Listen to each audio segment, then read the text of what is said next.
आता आपण काय करूया, एखादी कस्टम डिटेल्स आपल्याला एखाद्या पेजवरती टाकायचे असतील तर काय करता येईल. तर त्यासाठी लीड जनरेशनच्या साईड बार मेन्यूवर क्लिक करा आणि जसं की साईट आहे तिथं आपण बिल्डरला गेलो. बिल्डरला आपण जे काही फनल्स किंवा लँडिंग पेजेस बनवलेले असतील त्याचे डिटेल्स येतात. जसं की आता आपल्या इथं समोर ऑफिस व्हिजिटेड हा एक लँडिंग पेज बनवलेला आहे ज्यामध्ये आपण फॉर्म फक्त टाकलेला होता. मी काय करतोय आता एक नवीन त्याला सिलेक्ट करून इथं बघा हे क्लोन ऑप्शन पेज आहे. क्लोन करतोय मी म्हणजे त्यातच तो पेज राहील आणि मी त्याला रिनेम करतोय. आता इथं मी बनवणार आहे टर्म्स अँड कंडिशन वाली पेज.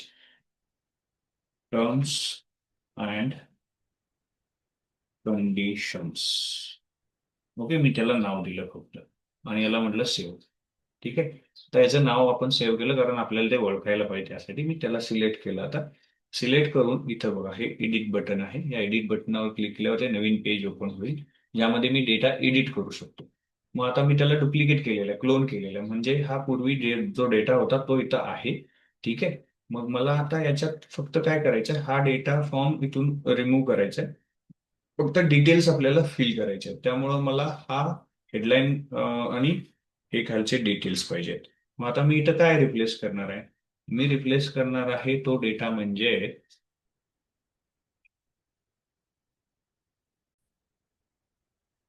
हा डेटा मला त्या फॉर्मवरती ऍड करायचा आहे. तर हे हेडलाईन आहे. त्याला मी इथं राईट क्लिक करून काय करेन, सगळा डेटा कॉपी करेन. फॉर एक्झाम्पल याला कॉपी केलं मी. ठीक आहे. परत मी माझ्या जो डेव्हलप करायचा पेज आहे त्या पेजवरती येतोय. ठीक आहे. इथं आलो एडिट मध्ये. मग आता मला फक्त इथं काय करायचं, पेस्ट करायचं डिस्क्लेमर. ठीक आहे. त्यानंतर आता मला इथं खाली डेटा टाकायचा आहे. मग मी परत कुठं जाईन, मी जो बनवलेला आहे डिस्क्लेमर तो कॉपी करेन इथून. तुला राईट क्लिक करून कॉपी केलं. मी परत एडिटर मध्ये आलो. तर ह्या टेक्स्टला मला रिप्लेस करायचं आहे. मी इथं पेस्ट केलं. त्यानंतर मला परत नेक्स्ट हेडलाईन घ्यायचे टर्म्स अँड कंडिशन. याला मी कॉपी केलं. ठीक आहे. इथं परत आलो. मी ह्या टेक्स्टला रिप्लेस केली. ठीक आहे. आता मला खाली सेम इथं डिटेल टाकायचे आहेत. मग मी ह्याला काय करू शकतो, इथं बघा ह्याला सिलेक्ट केल्यानंतर इथं तुम्हाला कॉपी करायला ऑप्शन आहे. ठीक आहे. त्याला कॉपी केलं. मग आता मी इथं बघा त्याच्यावर परत क्लिक केल्यावर 4 ऑप्शन येतात. सेकंड ऑप्शन जो आहे तो इथं काय करतो, स्लाइड करतो खाली. मला त्या टर्म्स अँड कंडिशनच्या खाली न्यायचं आहे त्याला. मी इथं नेऊन सोडलं बघा ते फुल पेज झालेलं आहे. आपल्याला ते फुल पेज नको आहे कारण फुल पेज असेल तर ते वाईट झालेलं आहे. मग आपण ह्याला डिटेल आहे तसंच्या जसं जसंच्या तसं आपण याला काय करू, याला पहिल्यांदा डुप्लिकेट करू किंवा याच्या खाली गेलेलं आहे त्याला परत आपण समोर त्याच्याच ऍड करू. हे बघा इथं ऍड करू. असं खाली गेल्यामुळं काय झालं, ते पसरलं. मी इथं त्याच्या बरोबर खाली गेलो. तर बघा टर्म्स अँड कंडिशन आता मी फक्त इथून कॉपी करेन माझ्या ज्या टर्म्स अँड कंडिशन्स आहे. ठीक आहे. याला कॉपी केलं तर परत येऊन इथं मी पेस्ट करतो. That's it. तर ह्या सगळ्या गोष्टी इथं ऑटोमॅटिक काय झाल्या, सेव्ह झाल्या. आणि मी तुम्हाला ह्या अशा अलाइनमेंट जर मला करायचे असतील म्हणजे कसं की याला सिलेक्ट करून ऍडव्हान्स मध्ये गेलो, सॉरी टेक्स्टोग्राफ इथे साईड बार मेनू मध्ये तुम्हाला परत एकदा मी दाखवतोय की ह्याचे अलाइनमेंट मला पाहिजे आहे टेक्स्ट प्रमाणे, मला माझ्याप्रमाणे. तर इथं तुम्हाला हे शो सेटिंग बटन आहे. इथं जनरलला क्लिक करा. टेक्स्ट अँड टायपोग्राफी मध्ये या.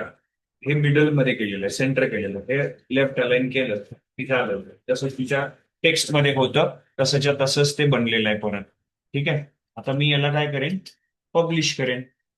पब्लिश केलं की माझं काम झालं. हा झाला पब्लिश. आता ह्याची मला लिंक त्या फॉर्म मध्ये टाकता येईल का, येस डेफिनेटली. मग ह्याला मला फॉर्म कुठून मिळणार हा, मी जो आता बनवलेला आहे तिथं जावं लागेल.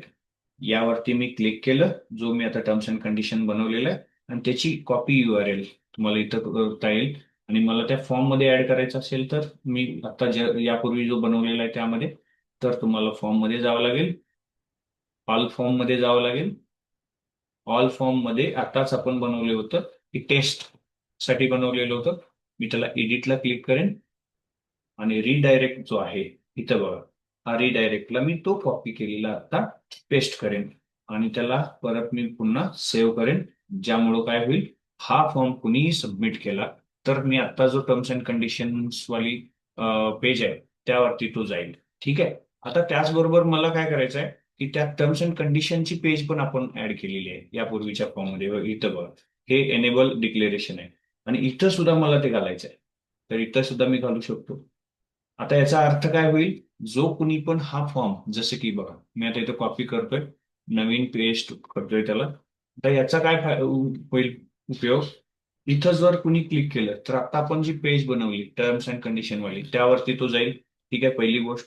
आणि जर कुणी हा फॉर्म सबमिट केला तरी सुद्धा त्याच पेजवरती जाईल. बरं, तुम्हाला असं पाहिजे असेल तर दोन्हीकडं, म्हणजे कुठं, आपण जे बनवलेले आहेत आता फॉर्म, हे जे फॉर्म बनवलं आपण यामध्ये दोन्हीकडे आपण तीच लिंक घातलेली आहे. म्हणजे कुठं रिडायरेक्ट फॉर्म पण तोच आहे आणि टर्म्स अँड कंडिशन वाली फॉर्मची लिंक पण तीच आहे. बर, तुम्हाला जर त्याला रिडायरेक्ट करून कुठं एका पर्टिक्युलर पेजला न्यायचं असेल तर ती पेज लिंक इथं तुम्ही टाकला तर तो तिथं पोहोचेल.